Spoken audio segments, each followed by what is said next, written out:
El Chavo del Ocho es una de las producciones más queridas de la televisión en español, pero detrás de las risas que generaba en pantalla existieron historias que muy pocos conocen.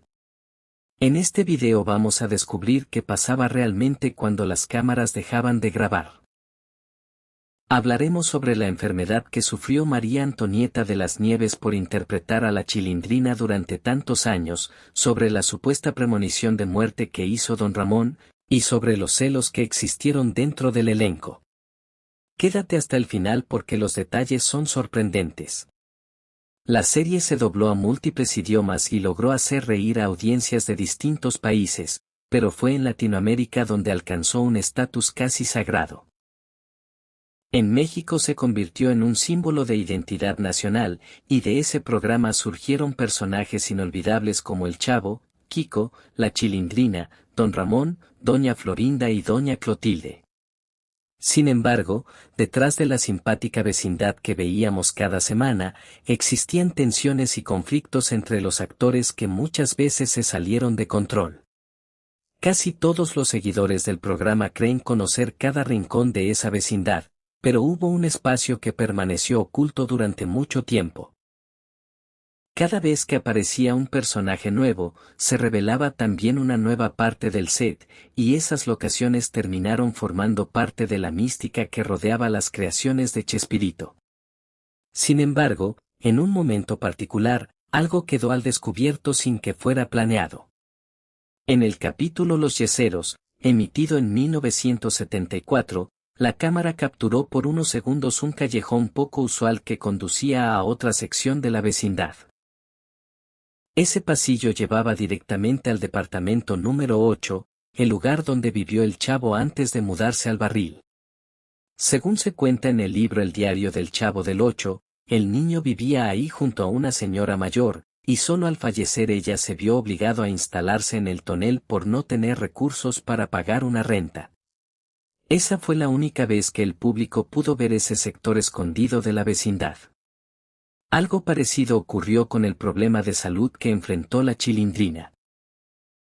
Aunque los actores adultos del programa lograban imitar la voz y los gestos de niños con bastante habilidad, había un aspecto imposible de disimular: el cuerpo. María Antonieta de las Nieves llegó a obtener un récord Guinness por ser la actriz que más tiempo interpretó al mismo personaje infantil, pero ese logro tuvo un costo muy alto para su salud. Para mantener la apariencia de una niña, tuvo que usar una faja de manera constante, lo cual, con el paso de los años, le provocó quistes en las mamas que debieron ser removidos quirúrgicamente.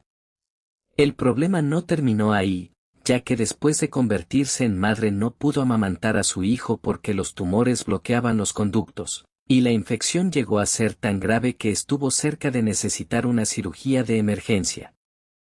Alrededor de la actriz también existieron secretos poco conocidos. Su esposo, Gabriel Fernández, también formó parte del programa, puso su voz en la presentación y llegó a aparecer actuando como alumno en las escenas del salón del profesor Girafales. Cerca del departamento de la Chilindrina estaba la famosa puerta número 14, un lugar que también guardó más de una historia curiosa. Uno de los episodios más impactantes lo contó Carlos Villagrán, el actor detrás de Kiko. Según reveló públicamente en 2012, mientras se encontraba de gira en Colombia, recibió una visita inesperada en su hotel. Le avisaron que un grupo de personas importantes quería hablar con él, y como suponía que se trataba de periodistas, pidió que subieran. Al abrir la puerta se encontró con dos hombres que llevaban un maletín. Lo abrieron frente a él, sacaron una chequera y le explicaron que al día siguiente sería el cumpleaños de la hija de su jefe, refiriéndose a Pablo Escobar, y le pidieron que pusiera la cifra que quisiera, hasta $1.000.000. Villagrán contó que sintió que el cuerpo se le heló ante la propuesta. Decidió rechazar la oferta explicando que tenía un contrato de exclusividad vigente en el país que le impedía aceptar cualquier otro compromiso.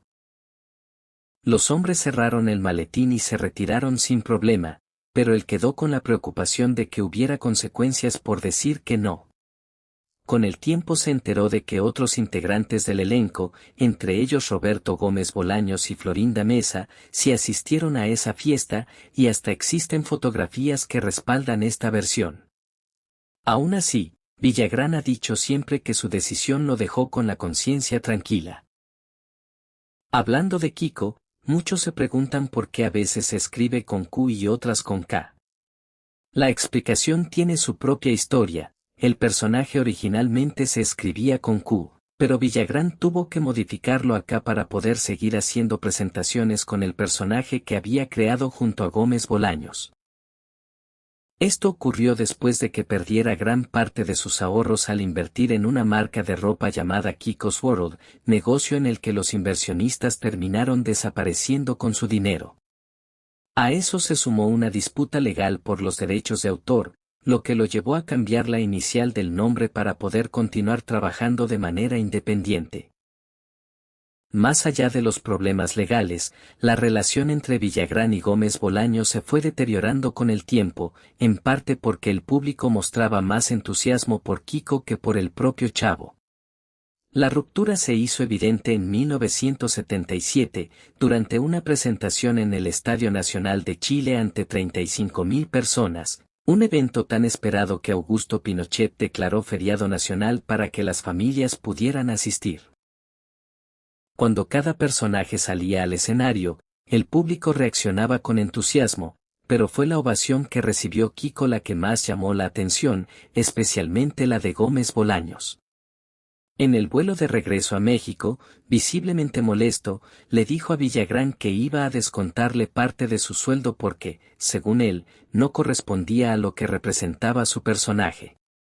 Villagrán respondió de inmediato anunciando que dejaba el programa. Emilio Azcárraga, dueño de Televisa, intentó frenar la salida ofreciéndole su propio programa, aunque bajo la supervisión de Chespirito. Villagrán se negó, y como consecuencia quedó fuera del proyecto. Según sus propias palabras, fue vetado de México durante 20 años, y se enviaron avisos a distintos países de Latinoamérica pidiendo que no le dieran trabajo relacionado con el personaje. Tras ese conflicto, Villagrán se mudó a Venezuela, donde entre 1981 y 1986 participó en 3 proyectos distintos con Kiko, El Niño de Papel, Federico junto a Ramón Valdés, y finalmente Kiko Botones.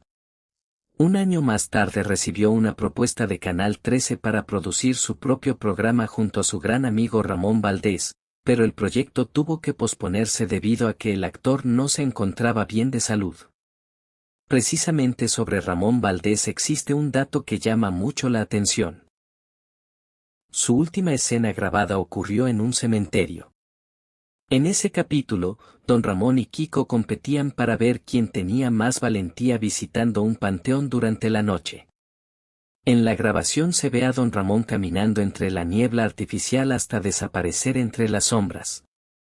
Poco después, la muerte real del actor llegó también envuelta en la enfermedad. Se cuenta que en sus últimos momentos, Villagrán fue a visitarlo, y Ramón, ya muy débil, le dijo que lo esperaría en el cielo. Cuando Villagrán le preguntó si estaba seguro de eso, Ramón respondió con humor que abajo mejor no lo esperara. Esa fue la última conversación entre ambos. Con el paso de los años, las pérdidas dentro del elenco se fueron acumulando, pero hay un nombre que sigue generando conversación hasta hoy, y es el de Doña Florinda. Después de la muerte de Roberto Gómez Bolaños, el tema de su legado se convirtió en motivo de conflicto entre sus herederos. Florinda Mesa, su viuda, ha sostenido públicamente que fue coautora de la obra de Chespirito. El contrato de retransmisión de los programas vencía el 31 de julio de 2020, y por razones que nunca quedaron del todo claras, no se renovó, dejando a los televidentes sin acceso a los episodios clásicos. Todo indica que esto estuvo relacionado con la disputa legal entre Mesa y los hijos de Gómez Bolaños, así como con Televisa. Mesa ha buscado recuperar el control sobre los personajes y las historias creadas por su esposo, y en ese proceso llegó a demandar a los Simpson por el personaje del Hombre Abeja, al considerarlo una copia del Chapulín Colorado, y también anunció acciones legales contra una producción argentina llamada El Pibe, inspirada en El Chavo. Para respaldar sus reclamos contó con la asesoría del abogado especializado en derechos de autor Guillermo Perezcano. Del otro lado, Roberto Gómez Fernández, hijo del creador, también reclama derechos sobre la obra de su padre. La tensión entre los hijos de Gómez Bolaños y Florinda Mesa se remonta a finales de los años 70, cuando el comediante dejó a su esposa por su compañera de reparto. Tras la separación, se mudó a vivir con Mesa, y estuvieron juntos como pareja durante 27 años, tiempo en el cual ella asegura haber sido pieza clave en el proceso creativo de muchas de sus obras. Chespirito fue un maestro de la comedia, pero ni él mismo pudo haber imaginado una trama tan cargada de drama, amor y muerte como la que rodeó a su propia creación. Y dentro de la serie también quedó un misterio sin resolver: la desaparición del capítulo 142. En 2012, cuando se lanzó la colección completa en DVD, varios fanáticos notaron que ese episodio no aparecía en ningún lado.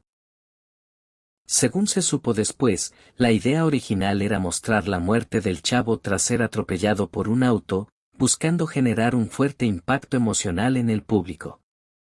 Sin embargo, el equipo de producción, con el apoyo de la hija de Gómez Bolaños, quien es psicóloga, consideró que ese contenido podía resultar perturbador para los niños, así que decidieron retirarlo.